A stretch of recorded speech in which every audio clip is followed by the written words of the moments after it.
sapat ang sasahurin,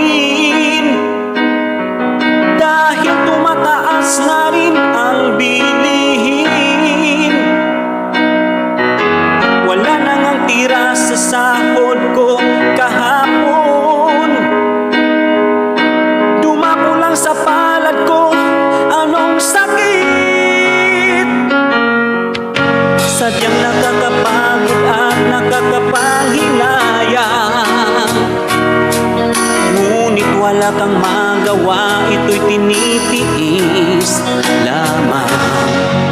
Patuloy na nag-aasam ng dagdag sahod, o bakit kay tagal pa rin hanggang ngayon?